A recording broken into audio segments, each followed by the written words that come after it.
Hello. Hello, everyone. Good morning. Welcome and thank you, everyone, for joining us today. My name is Anca Gurzu. I'm the EU correspondent for Cipher by Breakthrough Energy, a new and free transatlantic publication looking at our road to net zero emissions with a focus on climate technologies. I will be your moderator for today's event, which is called Repowering for the People, Challenges and Opportunities for EU member states. The event is organized by Climate Action Network Europe as part of the LIFE Unify project, which we're going to hear more about in a bit. I also wanted to let you know that this event is being recorded. We are having this conversation today at a very important moment. As we know, Russia's invasion of Ukraine laid bare the European Union's reliance on fossil fuel and the need to accelerate the green energy transition. The Commission's REPowerEU plan presented in May wants to achieve exactly this. And we read through the plan, we know the ambition, but we also know that putting it all into action will very much depend on EU countries.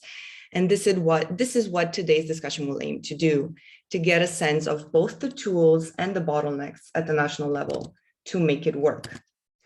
We're going to hear from a diverse set of voices in a bit, but a few housekeeping items first. You can ask questions throughout the event, and please ask questions. There is a Q&A section in Zoom on your screen. You should be able to see it. Once you send in the question, you and the rest of the audience will not see it pop up directly, but don't worry, we received it, and we will make note of it and see how we can ask it throughout the event. The Q&A function is the only way to interact with us, and we would love to hear from you. So please share your questions as the event unfolds. You don't have to wait until the end. Also, if you want to tweet, the hashtag is repowering from countries. Again, that's repowering from countries. So let's kick it off first with opening remarks from Chiara Martinelli, Director of CAN Europe, who will add more context and explain why this event is important today. I'll hand it over to you, Chiara. Thank you. Thank you very much, Anca. So good morning, everybody. Thank you for being here with us this morning. And of course, thank you to our distinguished speakers that will, with their inputs, will help us to deep dive into this important discussion. But before we start and we hear from all these different perspectives, I would like to highlight a couple of important elements that are important for us at CAN Europe, thinking about organizing this webinar today. So the first point I want to highlight is that this event has been organized by the LIFE Unify project. The LIFE Unify project is a consortium of 11 climate non-governmental organizations, which CAN Europe has the privilege to coordinate. I just wanted to highlight that this consortium has been working in the last 3 years exactly on making sure there is a link and a powerful link between the EU level and the national level, because we do believe that this link, this dynamic is crucial to deliver bold and ambitious climate actions to fulfill the Paris Agreement objective. The second point I wanted to highlight is why now? Why today, 30th of June, we are organizing this webinar.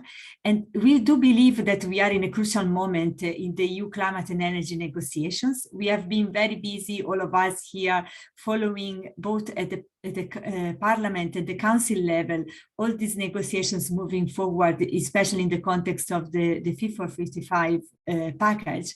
And we do believe that we need to move on and protect the legislative framework that we got, but also ensure that we advance in this implementation and we advance in a fair and just way for each and everyone in our continent and with the impact that these policies have on the rest of the globe. And the third point is why this event and why do we want to focus, what do we want to focus on? And we will hear again, as Anca said, in the context of the latest proposals that are on the table, in the context of the war in Ukraine, we do believe there are, I would say, 3 main elements that we wanted to address with this exchange today. The first one making sure that what is on the table, the so-called REPowerEU plan, is really a tool to repowering for the people. And I'm saying that, and you probably saw also on social media, this hashtag going on in the last weeks, is because the climate movement, when looking at the REPowerEU as a tool to address, yes, the climate emergency, but also the fossil fuel crisis that has been exacerbated by the war in Ukraine, we do believe that only if we put people at the center of this action, this tool and this plan will be successful.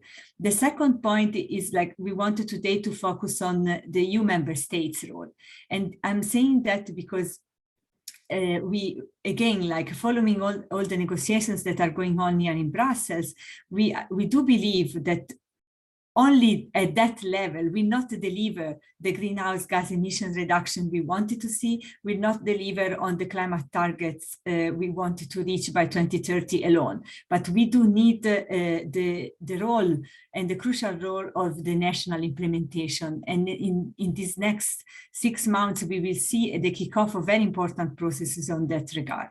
And the last but not least, I think what we also learned, also thanks to this the LIFE Unify project, is that we need to create more and more spaces for dialogue on this dynamic between the EU and the national level, because we do need each and every one action. So this event aims to be the space to share different perspectives and ensure we do have also ideas, and we share challenges and solutions we wanted to see in the implementations and in the weeks ahead.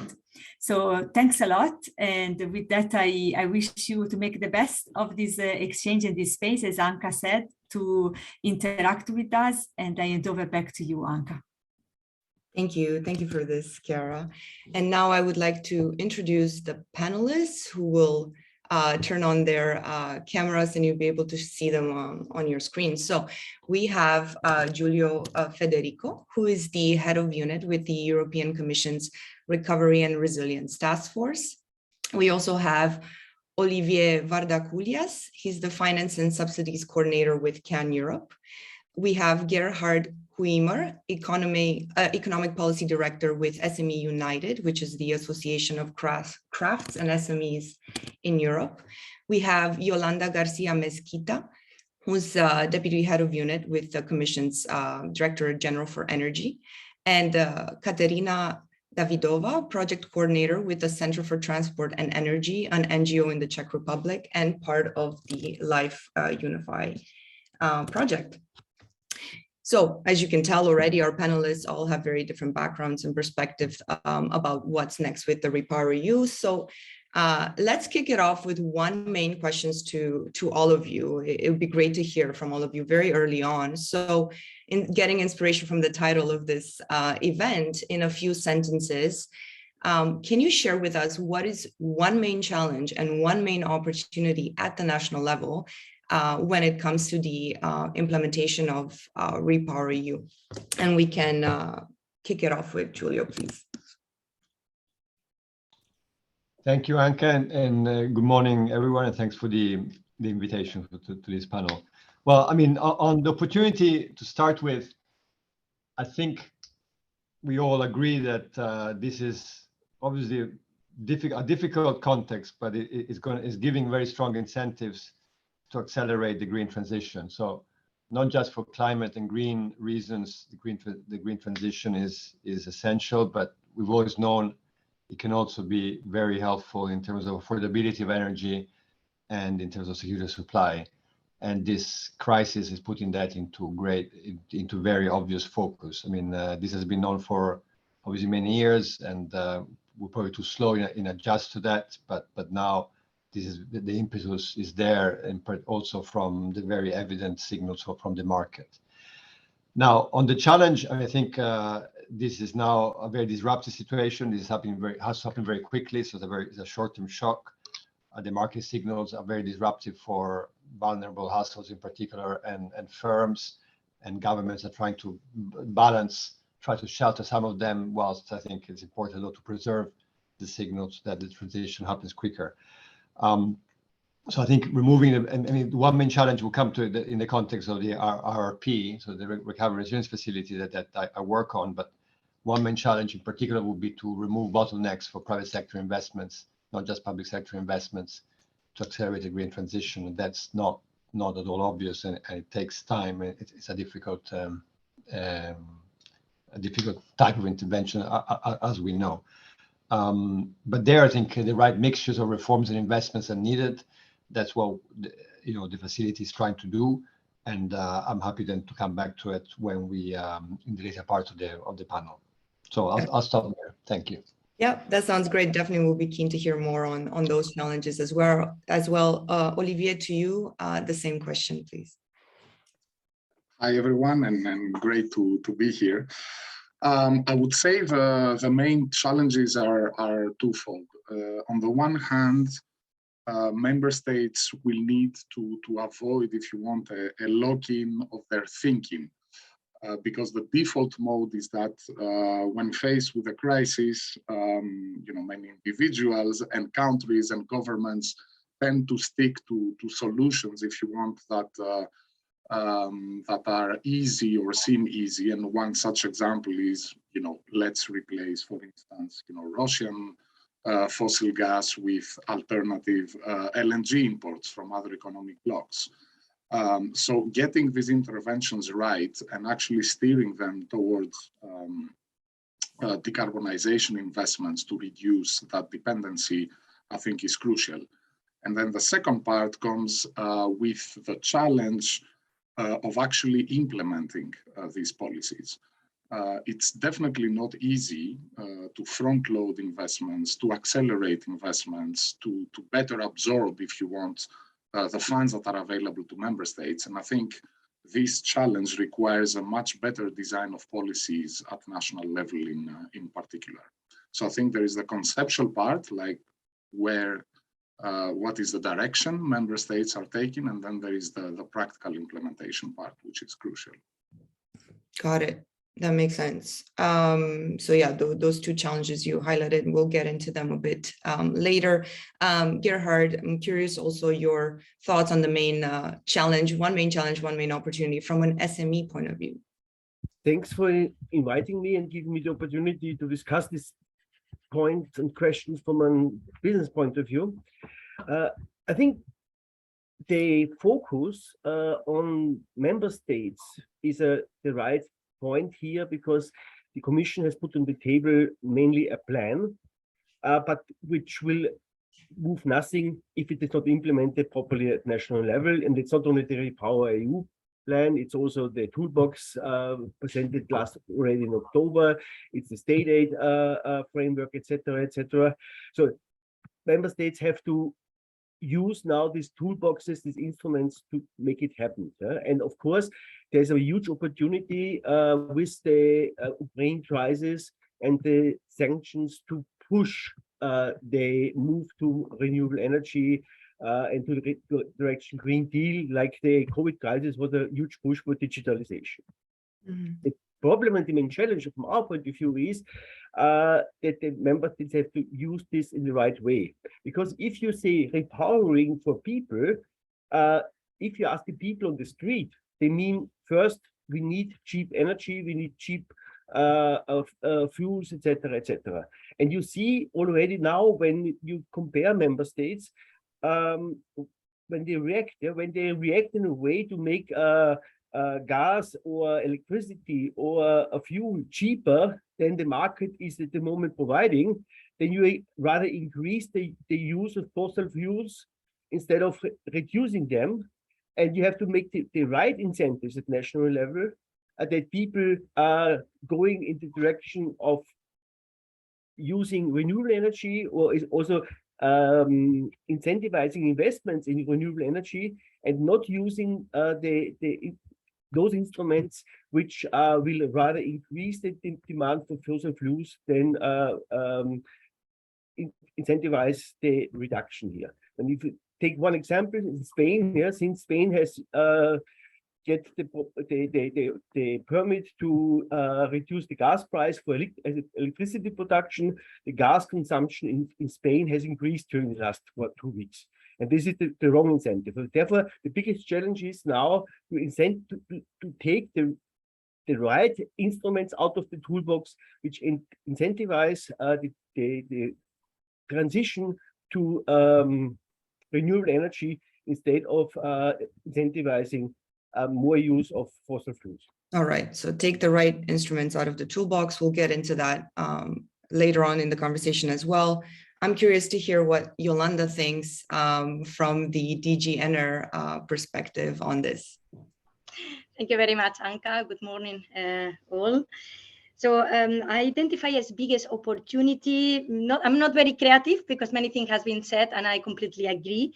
So the reduction to the exposure of the high and volatile international energy prices. So would be less exposed to this high and volatile energy prices that they are not fixed in the European markets, and it will help as well to increase our energy dependency, energy security. The second element is they will help definitely to accelerate the decarbonization of the member states' economies and the achievement of the 2030 climate and energy targets through the deployment of renewables and energy efficiency and energy savings. Just only to give an idea, the starting point is the full implementation of the Fit for 55 package, and that we tabled last year, and the negotiations are very well advanced. If we implement fully the Fit for 55, we'll achieve 30% reduction in gas demand by 2030 and an important reduction of oil consumption. So I think the acceleration of the decarbonization is a clear one of the biggest opportunities. And last but not least, in terms of opportunities, it can contribute to the industrial leadership in Europe. And I think this is important because it will revert at the end of the day in growth, job, employment, and local and national and regional growth. So I think this is very important because at the end, it will revert in the well-being of the citizens, in addition, of course, to the reduction of greenhouse gases. That means better and clean environment. In terms of challenges, I fully agree with what has been said. We have an important EU plan and strategy, but we need to make this operational. And this is to make operational at member state level. And here is when we have to concentrate our efforts in this very short time frame that we have put. We need to ensure that countries are implementing what we have put in the picture. So I think this is important. We need to highlight the investment needs. We have estimated in REPower around more than 200 billion from here until 2027, in addition to what we have estimated in order to implement the Fit for 55 package. So the investment needs is one of the elements to consider. So we need to mobilize EU funds, but also national funds and private funds. So here is a challenge. We need to put in place the reforms needed, not only the investments, and to speed up reforms that can speed up investments. For example, permitting, which is one and stimulate.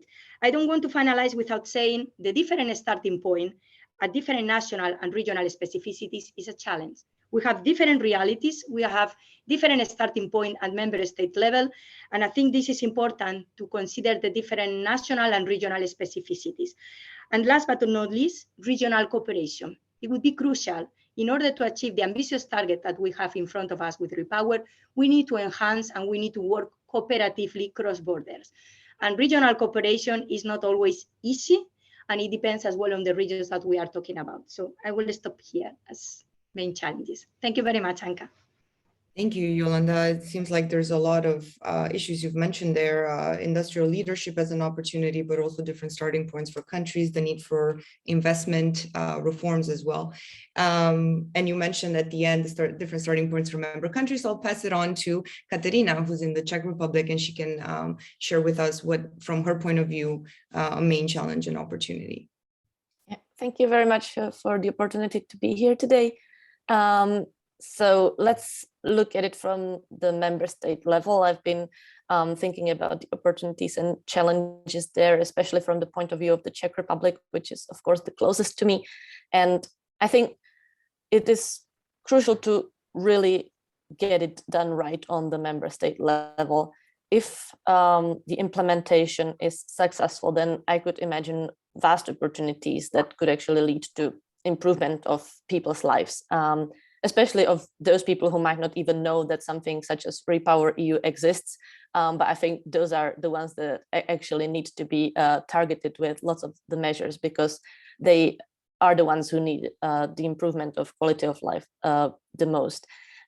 If we look at some of the concrete measures coming from the REPowerEU, such as housing renovation or installation of solar panels on rooftops, etc., those are measures that could help create healthier living environments for the people, save the households money over a longer period of time, and create local jobs, especially in, let's say, more disadvantaged regions. I think if we manage to get this done, then it could also contribute to the just transition of the poorer, more coal-dependent regions in Europe.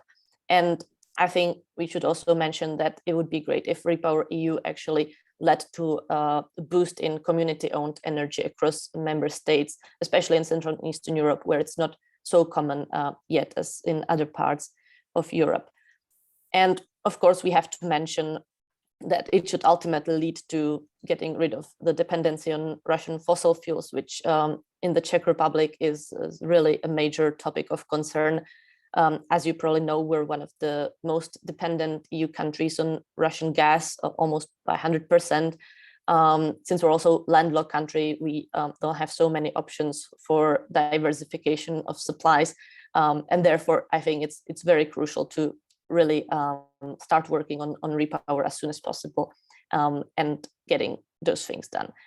And then if we look at challenges, I think now I'm probably going to contradict myself, but actually I see the biggest challenge in actually getting it done, because if we wanted to start tomorrow, we would actually realize that we are lacking skilled workers to do the transition, and we are lacking some materials necessary for it.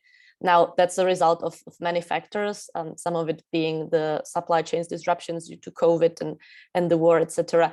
Some of it being that our government for the past 10 years sort of thought that maybe green transition won't really happen to us.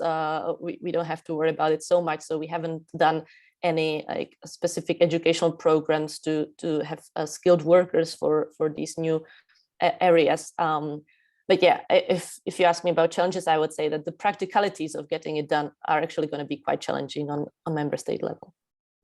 Okay, thank you. Yes, what stuck with me is what you mentioned right at the end, the skilled workers, lack of labor, skilled labor to get this done. And we can turn to that a bit later.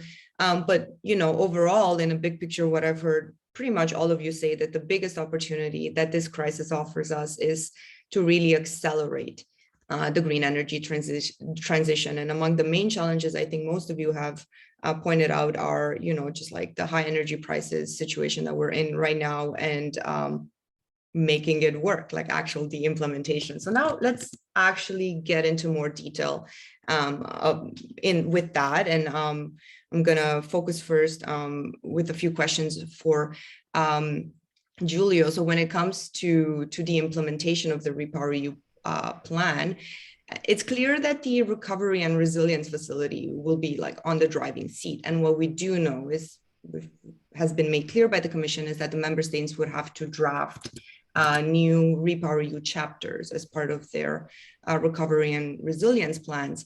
Could you share with us some more insights on the role of those plans in delivering REPowerEU targets and how it will actually take shape? Okay, thank you very much, Anca. Indeed, so I mean, obviously, the proposal made by the Commission on the package on May 18th was very broad. There's many elements, and Yolanda's mentioned some. I'm sure she'll mention others, but one element is indeed the reliance on the RRF, the Recovery and Resilience Facility, and amendments to the regulation to leverage the framework that we have put in place in the context of the recovery from COVID to also achieve the REPowerEU objectives, or at least contribute to them. So the facility as a whole already has a strong green dimension.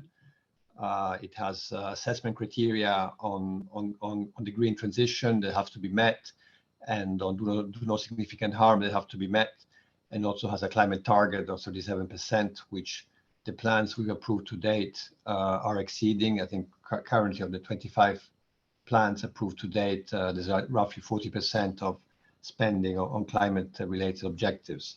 So, and indeed, there's many important investments and reforms on renewables, on energy efficiency, and sustainable transport, which are elements of REPowerEU. So we do have a framework that has, we think, worked well to channel reforms and investment to decarbonize our economies.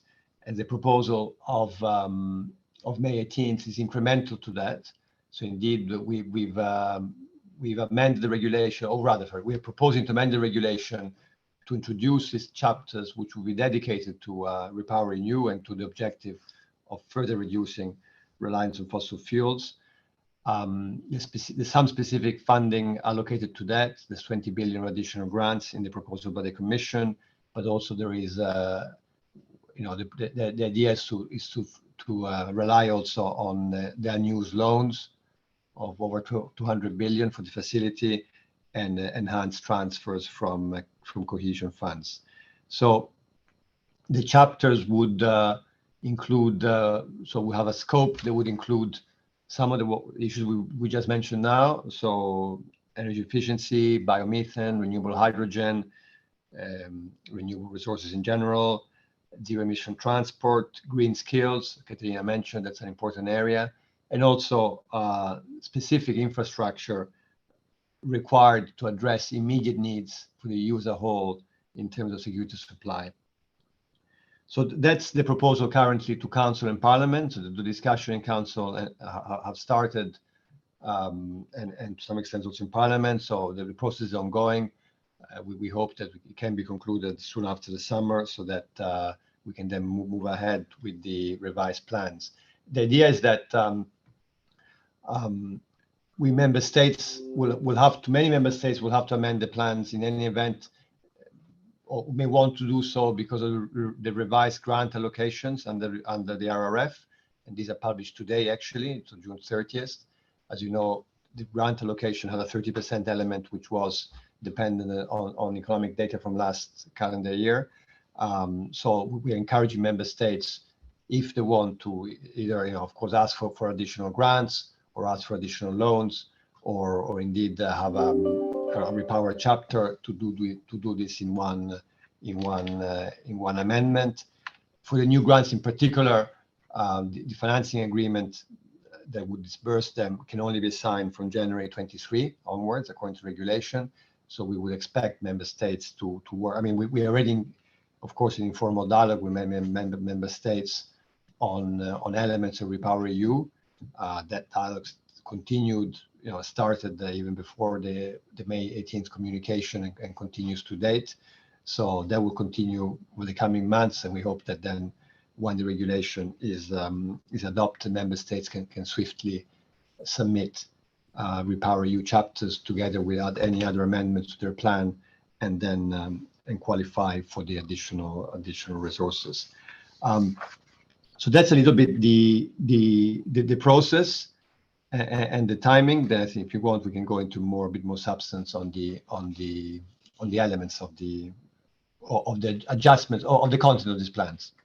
So just a quick follow-up on that. You already mentioned that the task force in its current format has a framework, that can monitor and channel, make sure that the proposals are in line with decarbonization goals. So that will not be changed. The way that framework will not change, even though the countries will have to add this new chapter. Is that correct?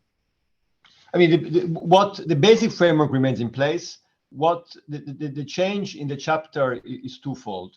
For specific measures that I mentioned in those four areas that I mentioned, the regulation will be adjusted in two main ways, I would say. First, the digital target of 20% will not apply to those investments. So you can actually channel some investments into those chapters and make them greener, because you don't have to comply with the 20% digital target. So that releases some constraints, if you wish, from the current regulation. And then there is a derogation on do no harm, which I want to discuss in a second, on the specific investments required to meet immediate security supply concerns. So this could be gas and some oil investments. We'll come to that. Building, though, on the regional needs assessment that was done by ENSOG in the context of the communication. And so there we're looking at narrow, essential upgrades in infrastructure, including LNG, that we think are needed to implement the plan. But these are, I mean, again, I think Yolanda mentioned the overall investment needs assessment of roughly 200 billion by 27 and 300 billion by 2030 for REPowerEU. These additional infrastructure investments and gas would be roughly 3% of that overall need. So we're looking at a fairly narrow and limited exception to do no harm, because, you know, I think also what as colleagues have mentioned in this panel, it's important that we preserve the focus on shifting away from fossil fuels, and to the bulk of the reforms and investments are actually to decarbonize the economies rather than continue relying on different or non-Russian fossil fuels. So I would say the broad framework remains there.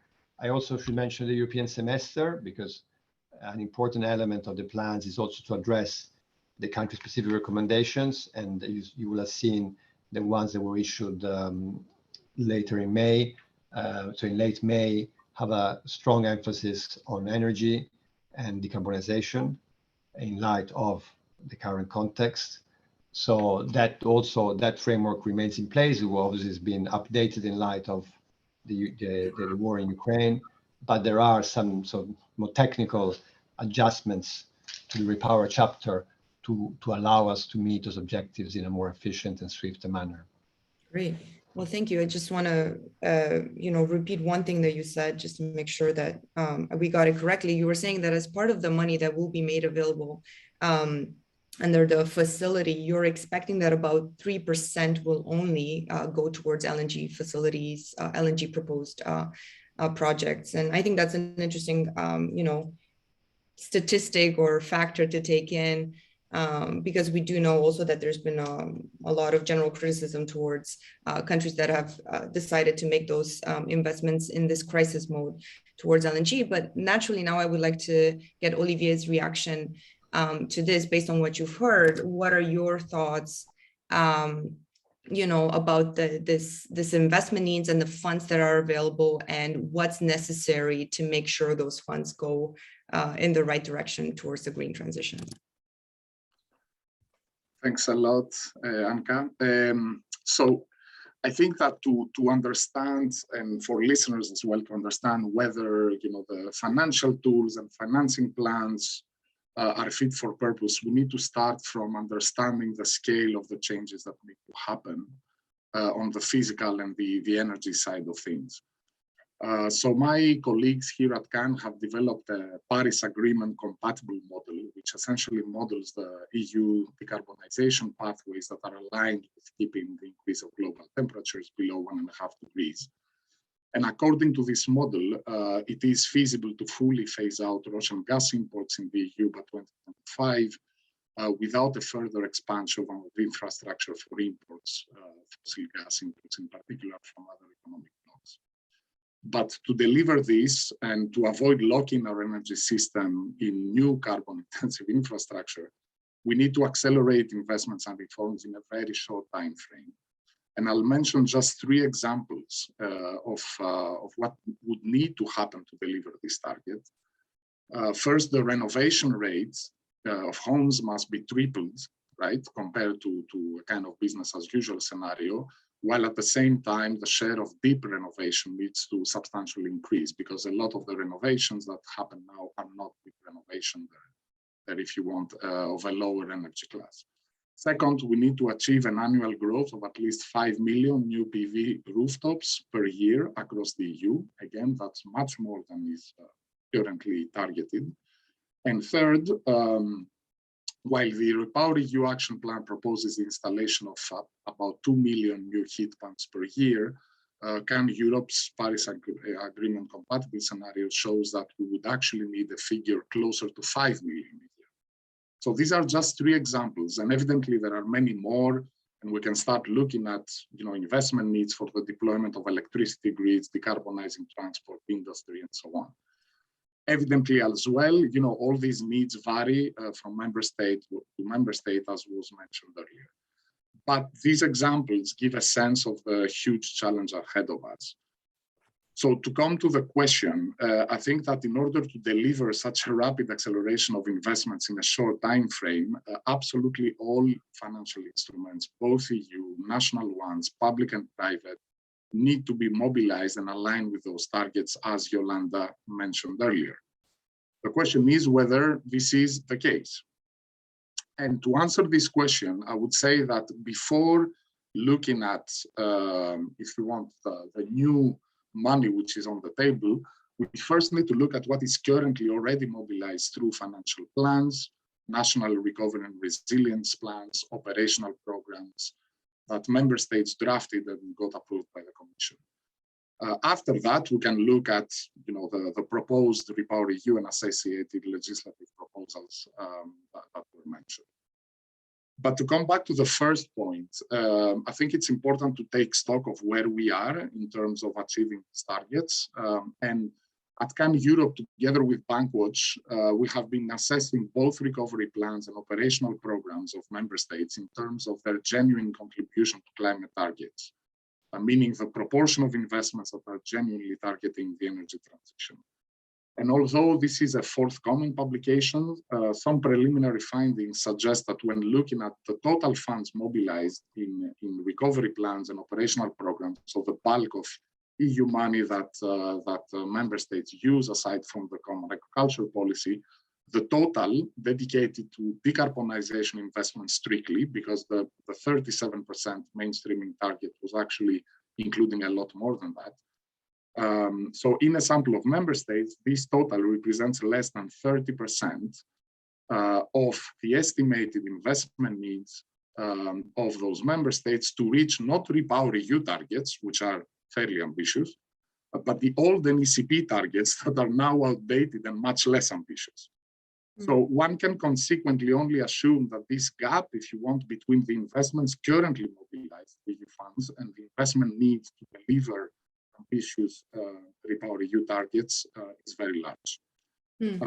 One additional point, perhaps, is that what holds at the quantitative level equally holds when looking at the qualitative characteristics of planned investments.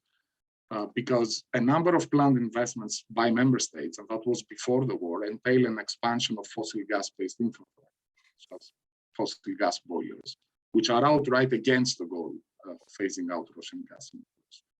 And second, despite a lot of positive and encouraging investments, there are still significant gaps, meaning that some facets of the energy transition are outright ignored or partially ignored.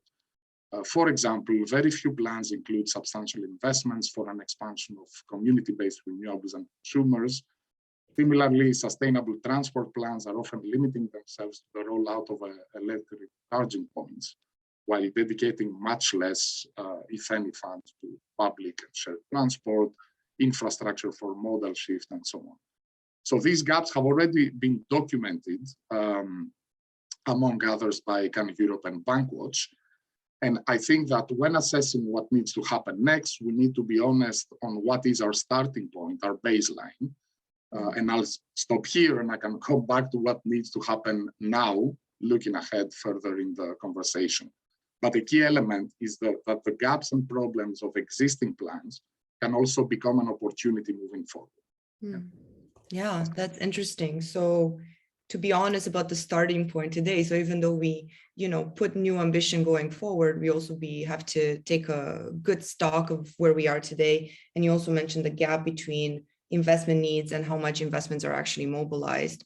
Very interesting points. We have just a couple of questions here that I would like to share with the panelists that came through from the audience. One, I'll ask Giulio about this, and it can be like a yes or no, or we don't know. But one of the questions regarding the, you said that the Commission will try to limit the exceptions given to LNG and fossil gas in the REPowerEU chapters of the recovery plans. The question is, could the Commission issue a new publication or guidance to set criteria on this, or how would this happen? That was the question.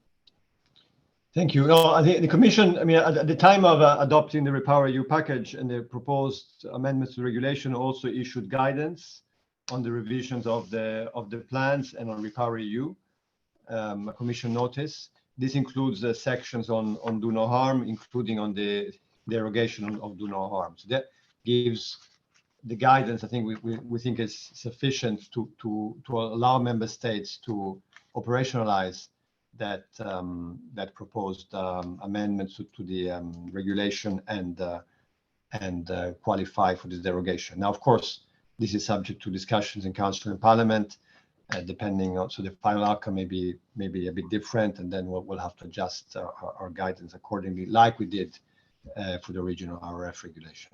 Great. And another, just a quick yes and no. The question is whether the total amount of the RRF budget will increase. If not yet today, could that happen in the future? Well, the only additional source of funding, well, okay, there's two sources of funding that are additional in the regulation. There's a 20 billion of additional grants that the Commission has proposed from selling allowances from the Market Stability Reserve. So that's additional funding that will go under the proposal towards the RRF. And then there's additional transfer possibilities from cohesion funds and agricultural funds into the RRF. So that's not new money. It's part of the EU budget already, but it would be a voluntary transfer that could happen to benefit RRF investments. Perfect. Thank you for that clarification. Gerhard, let's shift things towards you a little bit. You already mentioned during your initial, messages about bottlenecks that exist. I'm just wondering if you can tell us more. Well, what could be the contribution of SMEs also to ensuring that the REPowerEU has less bottlenecks, perhaps, and how we can remove some of them. So, passing it on to you. Yeah, I think I don't want to be too nasty here, but here is a clear situation where reality conflicts with the plans designed by European politicians. We have already very ambitious plans. Now the Commission has increased the targets for rolling out solar panels and etc., etc. And the reality is, when we speak with our SMEs, they say, first thing on the financing, not in all countries, but in most of the countries, in the meantime, the financial instruments available for investing in energy efficiency for SMEs are already oversubscribed. There is not enough money there, much less than SMEs would like to invest in energy efficiency. The second, and this is even a more tricky problem, is if you ask now as an SME for an offer for energy efficiency investments or for installing heat pumps, installing PV systems, etc., waiting time 2 years on average. That means if Europe and the whole economy, if we are not able to solve the problem with the raw material, with the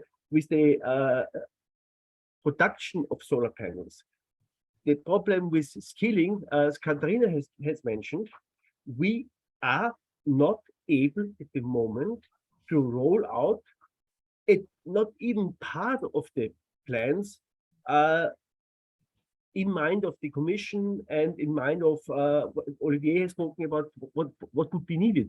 The real problem is on the side that we cannot speed up anymore, because at least for smaller projects in the SME world, there are no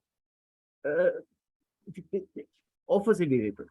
And if you ask those companies which are producing this in the SME sector, they say, my order books are full at least for the next 2 years. I am not able to make additional offers to my clients because we don't have the material. And this question is not answered. It's so easy to write in a paper that we have to triple the rollout of PV plants, but it will not happen. This is the one problem. The second problem, and bottleneck, what we could have to solve is the regulatory burdens. It was already mentioned that the permitting is one problem. We have problems coming up now. All these regulations discussed at the European Council, the European Parliament, in the context of Fit for 55 and the Green Deal.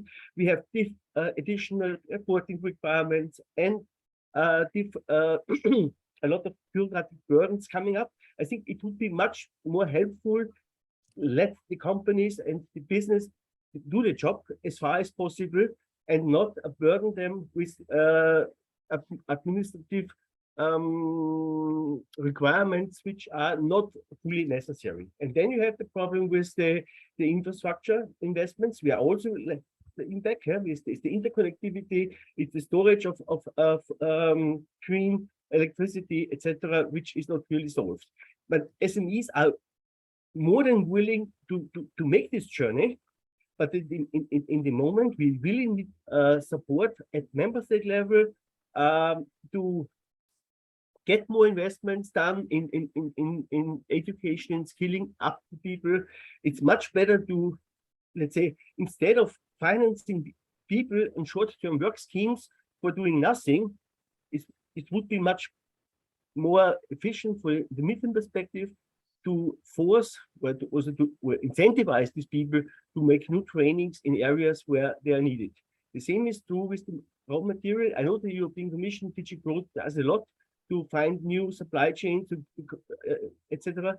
But at the moment, there is a huge need to help SME. They cannot solve them alone. Yeah? The average SME has 4 employees. They will not be able to do this alone. They need structured support at either at national level, at regional level, or also with the support of business associations, which can do some things here. So we are permanently in contact with our national organizations to learn from each other what can be done to speed up these processes. But here, at the moment, we could do much more if we would have the resources, financial resources, material resources, and the skill availability. Thank you, Gerhard. Yeah, very sobering perspective you're sharing there with us from an SME point of view. Basically calling for help. You're saying we need support, and some of the main things you highlighted were issues with raw materials, lack of labor, which is the second or third time that we're hearing about that. And this, what I'm also hearing from you, is this discrepancy between policies decided often in Brussels and the challenges on the ground that small companies are facing before, and I think that's a natural transition to hear how member states can tackle some of that in national energy and climate plans. But before I turn to ask Yolanda a question about that, is there anyone in the panel that would like to react to what Gerhard said? Because I think there were some important messages there. Anyone want to say anything? No one wants to say anything. Okay, Olivier, go ahead. No, I fully agree that that this is a very substantial problem, and I think we need to start thinking. I mean, there are different types of bottlenecks, right? There are the labor market bottlenecks, which I think can be solved a bit more easily. Then you have an inflation on a number of raw materials and so on that are needed for the energy transition. So, in other words, it's getting much more expensive, and we need to accelerate at a moment when it is getting much more expensive. There are a lot of delays, in sourcing a series of materials and so on. Not just in these sectors, by the way. This is a general thing. So we definitely need to think about how we complement, all these investment policies at a practical level in member states. And I would also say that in a number of member states, the domestic supply chains are extremely weak, right? So, you look at the domestic content, if you want, of, a renewable energy plant or different components needed for renovation. And actually, the domestic multipliers and the domestic ecosystem around these sectors are extremely weak. So I would say that this is also a matter of industrial policy in the end, which is another area of of policy, particularly in the European Commission and so on. But we need to think about this in a quite holistic way. That said, we still need to accelerate very quickly with the means we have right now, and I don't think we have a choice in that. Yeah, thank you for that. And let's shift focus now towards national energy and climate plans, which will be key also as well for countries to get this plan going on the ground. Yolanda, can you tell us a bit more from what we know so far on how the REPowerEU plan will affect this national energy climate plans, which will have to be revised in the next couple of years? Thank you, Anca. So just to start, to recall the importance of the national energy and climate plans, which are the main tool for the member states to translate the EU energy and climate objectives in the respective NECPs and to coordinate such policies. So I think this is an important element with the neighborhoods and also to report at EU level on the progress achieved in all these fields, in energy and climate policies. There is a regular tracking of this exercise to ensure that there is progress in the achievement of these targets and not to wait until the last minute. As you know, is a decennial plan from 2020-2030 horizon.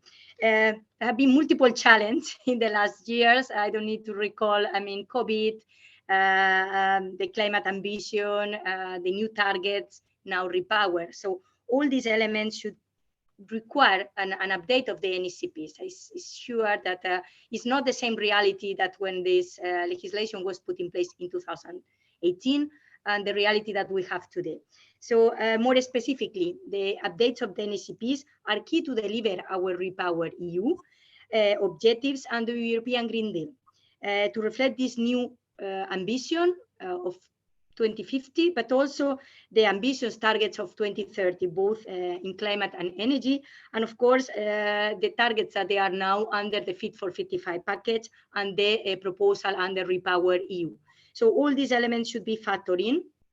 So the update of NECPs has a unique opportunity for the member states to step in the implementation and to include this new ambition while ensuring the consistency with the recovery and resilience plans implementation, as Giulio has mentioned, and the country-specific recommendation under the framework of the European semester. So all these elements should be included, and also the NECPs update is an important opportunity to set priorities in the medium term. So means foresight and economic analysis should be underpin these actions. Member states, we need to submit the draft plans by June 2023. They would be the draft plans, and the Commission should assess these plans and issue country-specific recommendation. And then the member state will submit the final plans by 13 June 2024. Therefore, it's very timely start the preparation of the update of the NECPs, and in particular to prepare a guidance to ensure that the member state factor in these new elements that were not included in the legislative framework of 2018. The guidance for the update of NECPs has been announced in the REPowerEU communication of 18 May, and is key to ensure that all member states, I repeat, all 27, reflect the new reality in their plans. Let me describe the preparation of the guidance, both in terms of contents and in terms of process.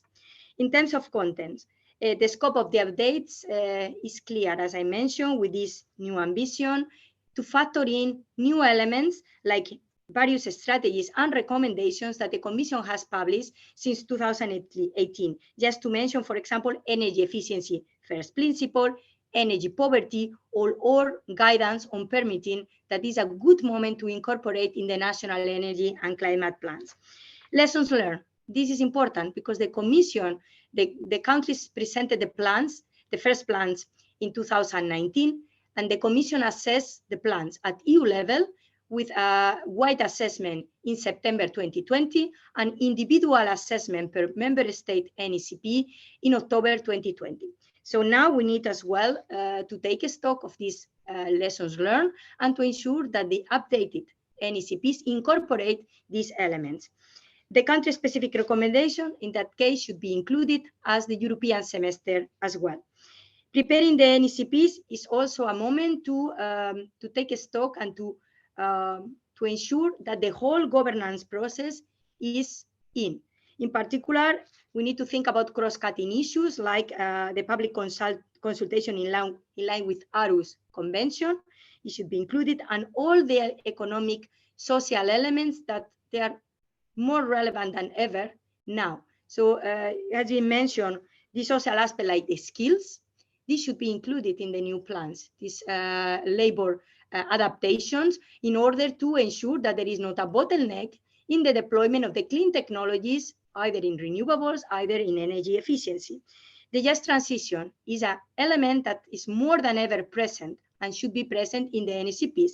So this here, just to recall the empowering of consumers, and in particular, both at individual level, the participation in the market, so self-consumption, but also the role of the local communities. So this should be as well included. I want as well to mention all the strategies that the Commission has published in the last years that should be included. Renewable hydrogen is completely a new element compared to 2018. So it should be as well recalled in the plans, and the member states should take into account new strategies aligned with the biomethane, bioenergy, or biofuels that can be deployed in the coming years. Other relevant important issues is circular economy. Circular economy is a new element that should be included in the plans in order as well to enhance energy security and, of course, the contribution to the climate change in terms of reduce the use and dependency on external sources. And here has been mentioned by Olivier and by Gerhard, raw materials. So circular economy is precisely one of the aspects that would help to reduce the materials that they are not produced in Europe, and of course, to enhance the value chains, because after COVID, we realize how important it is to ensure the value chains of the clean technologies. Recent developments should be as well factoring EU climate law. So it's new compared to the framework that we have in 2018. And of course, the Fit for 55 proposal. This is a moving target because, as you know, is in the interinstitutional negotiations, but we'll try to incorporate in the guidance as much as possible to ensure that the countries are fully aware that the targets are in discussion should be incorporated in the update. I want briefly mention recovery and resilience plans with a huge stimulus towards climate change investments and reforms, and Giulio mentioned 37% in this plan. So this should be an important element in the NECPs because it has been an important stimulus to put in place reforms and investments that were already included in the previous plans. Now it should be reflected what has been the progress thanks to the EU funds in this direction. I would like as well to mention other technical aspects like modeling, that it should be underpinned in the NECPs. Don't forget that this should be the economic analysis included, and of course, investments was an area that in the first plans that the member states submitted was quite weak area. Now we need to put the focus on investment. This is key. Research and innovation is crucial in the clean technology, should be incorporated in the national energy and climate plans. And of course, the consistency with other issues like just transition plans is an important element as well to be factored in. I want to conclude with on process, where we are on process, that I think would be important information. So we have just started the preparation of the guidance on the national energy and climate plans. I recall that our deadline would be to be part of the State of the Energy Union package. So by 31st of October at the latest, the guidance should be prepared. Just to recall that this is a joint exercise between DG ENER, but also DG Climate. So we are in close coordination with our colleagues preparing the guidance. The starting point would be a technical level, but also a political level.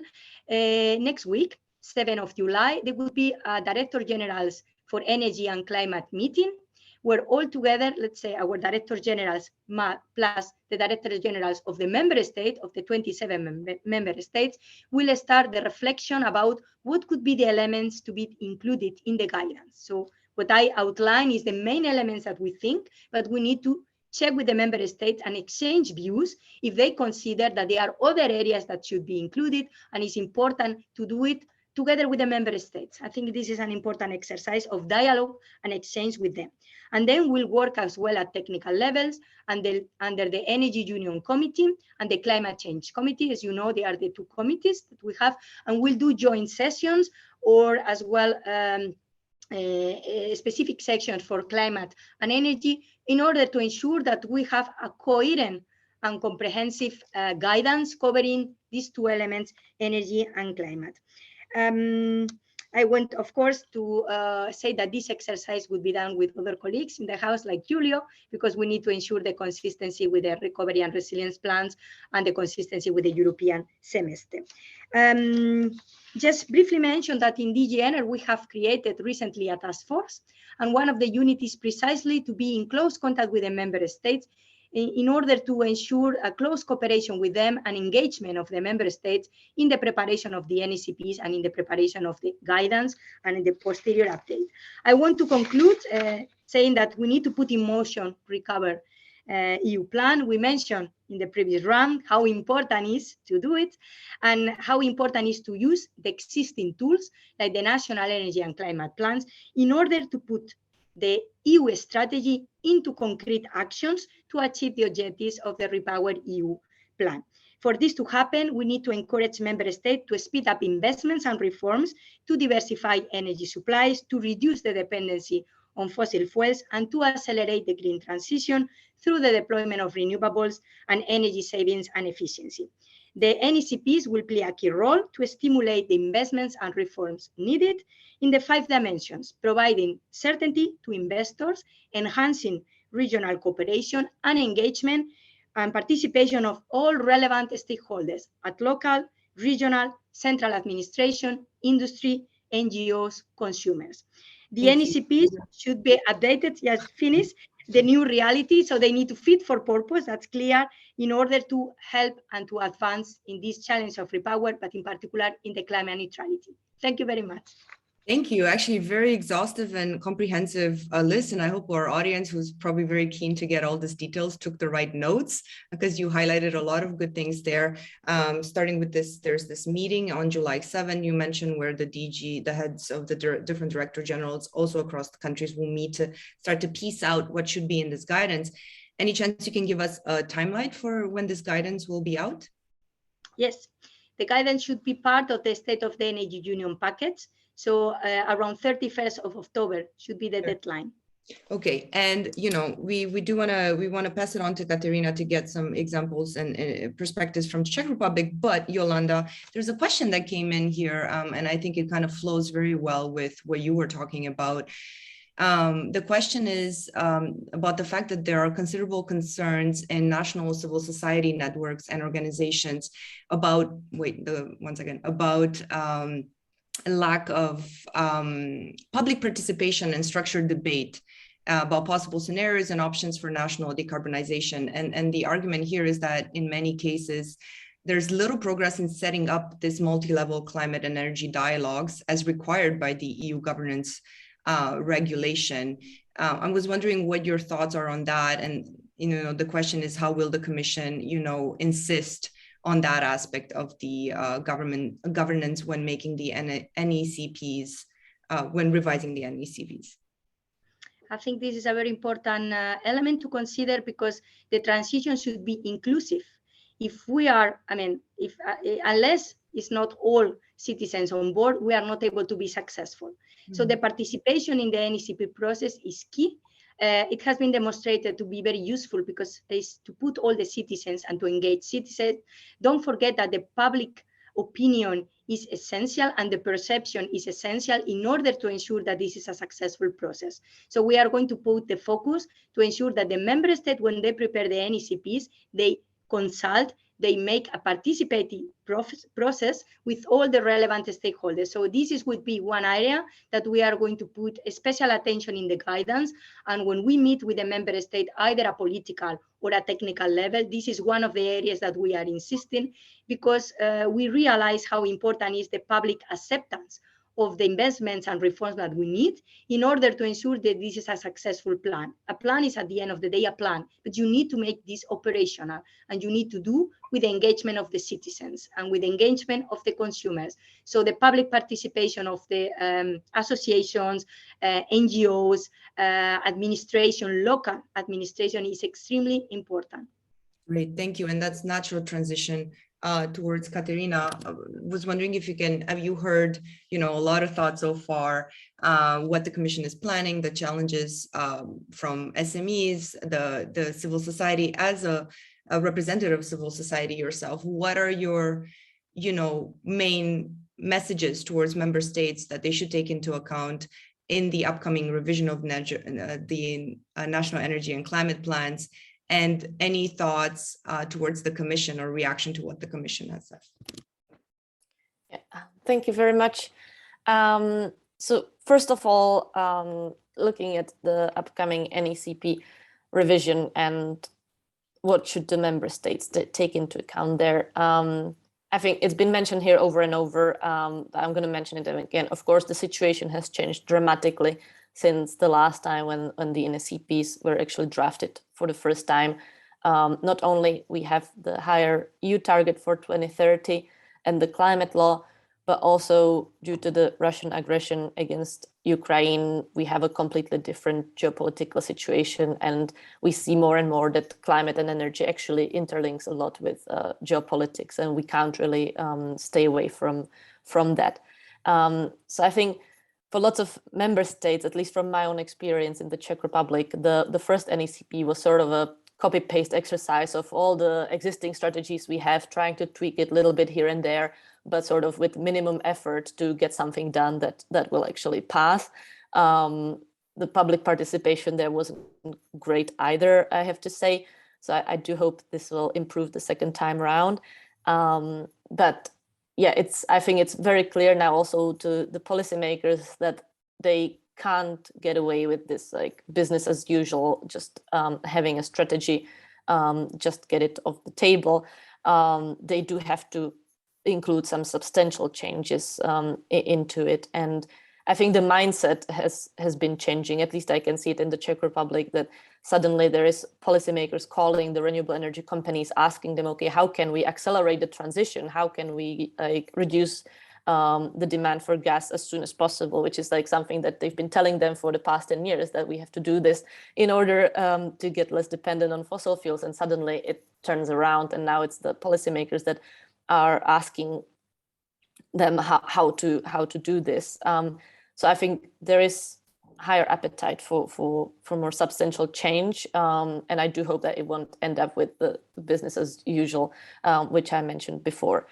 I think coming from a CE country, I see that the energy security question is resonating a lot with the public. So I think this is something that could be utilized to, as Yolanda mentioned, to increase the acceptance of some of the proposed climate measures, because ultimately we have to keep explaining that these two things are interlinked, like energy security and energy transformation go hand in hand. They're not opposite to each other. They actually multiply each other, let's say. So I think if this is... Oh. Are we losing Katerina? Everyone lost Katerina, right? Okay. Okay, we'll hope she'll come back to us. Maybe there's just like a technical malfunction, but she was in the middle of explaining, some of the changes she's been seeing on the ground in the Czech Republic. And I was just wondering, one quick follow-up that I had when I was listening to her, and something that Yolanda mentioned as well, was lessons learned. And I wonder, from the original National Energy and Climate Plan and the one that we're revising now, and then I'm also thinking about what Olivier said, which was doing a reality check on where we are today. Oh, I'm going to pass it on to Katerina. Yes, sorry. My question for after. Go ahead, you're back. I apologize. I mean, there was a huge storm last night, and since then my internet has been really falling off. So I'm really sorry. No problem. I mean, I don't know what you could hear and where did I cut off. You were mentioning the need for change that you've been seeing on the ground over the last little while, especially with this energy security crisis.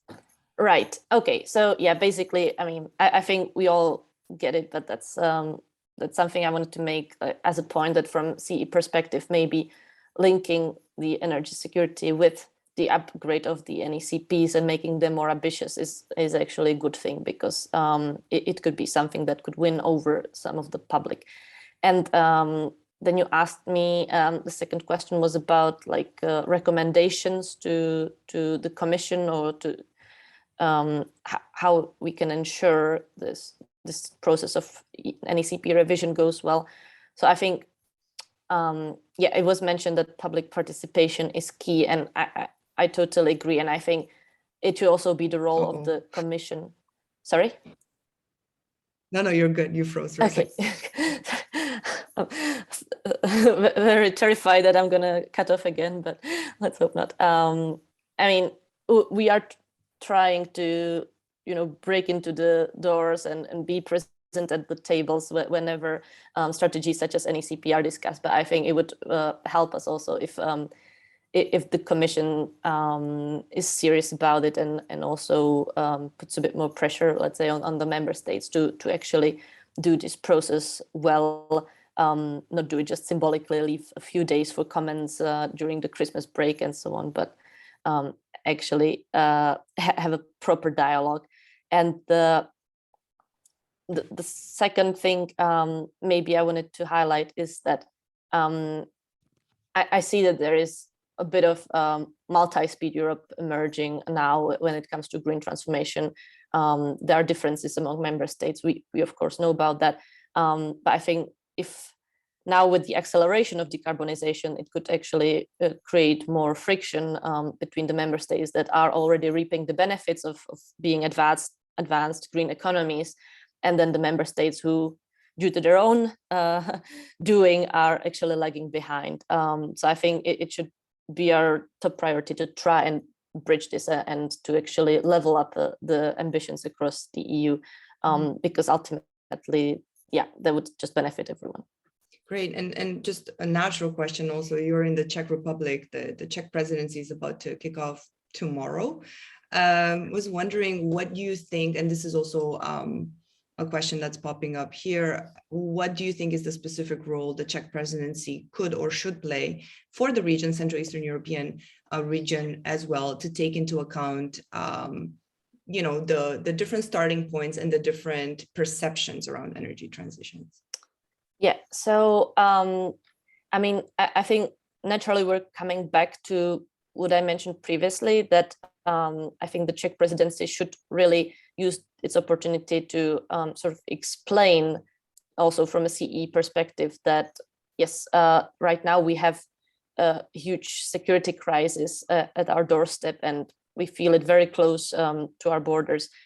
But that doesn't mean that we should lose sight of the long-term challenges or medium-term challenges such as climate change. And we should try and find synergies wherever possible to actually work to solve both of the crises. I haven't seen that so present in the Czech presidency yet. Some of the ministers share this view, some of them don't. So I think a more unified approach to this would definitely be beneficial. And then I think what they could also do is, I mean, they will have to deal with the Fit for 55 legislation that's already ongoing. I think this could be a change to really sort of demystify all this Green Deal agenda for the publics in CEE, because oftentimes when you mention Green Deal, the first emotion is like very negative, something that's being forced on us and so on.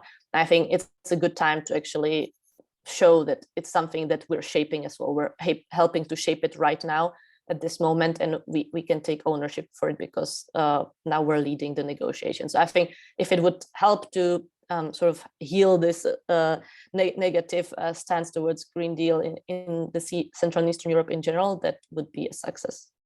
Wow, so it sounds like it's an opportunity, but also a lot of work ahead in changing this public perception. We're about to wrap up. Any final main thoughts from the panelists? Katerina, I will give you the floor at the end to mention something about the upcoming project, but just from the rest of the panelists, anyone has urgent, short things that they want to say, or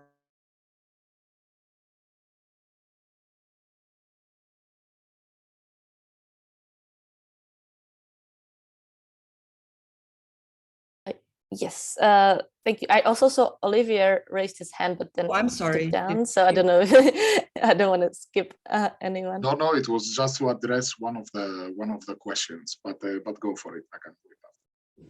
So there will be like a short commercial break. We, as the implementers of the project LIFE Unify, are now switching to a new team, a new brand called the Together for 1.5, and we're actually starting a new LIFE project for the upcoming 3 years, where the main focus will be precisely on what we talked about today, monitoring the NACP revision process, acting as a watchdog, sort of making sure that it really is fit for the 1.5 degrees as the Paris Agreement target.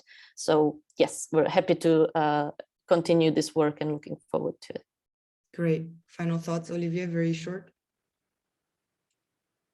Yeah, no, somebody mentioned in the chat the question of sufficiency and absolute limit on demand and so on. And I think that's a very interesting concept, and I think it's very topical ahead of the next winter.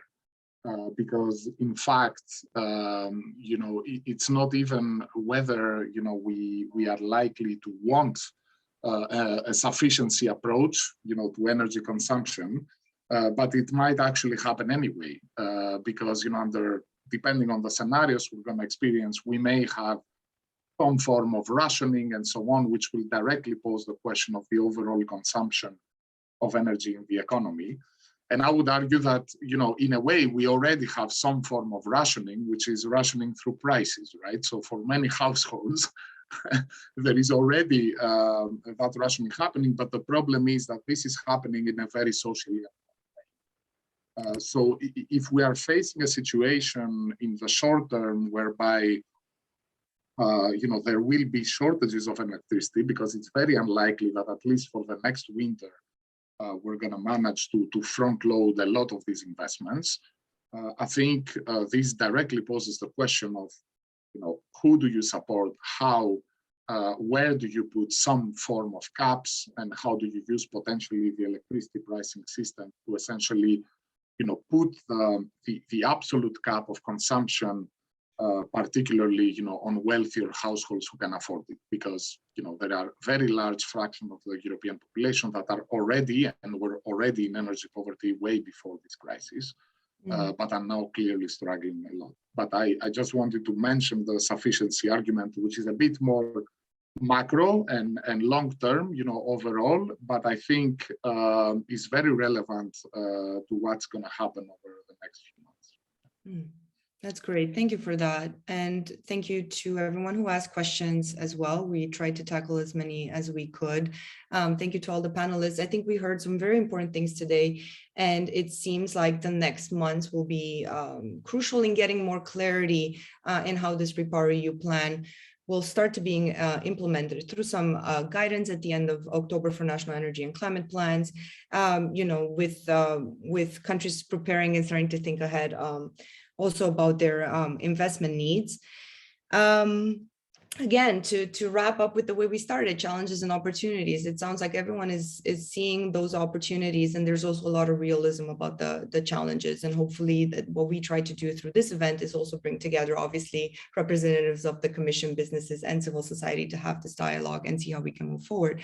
So with that, I'm going to wrap it up and say thank you to everyone for joining us online. Thank you to the panelists.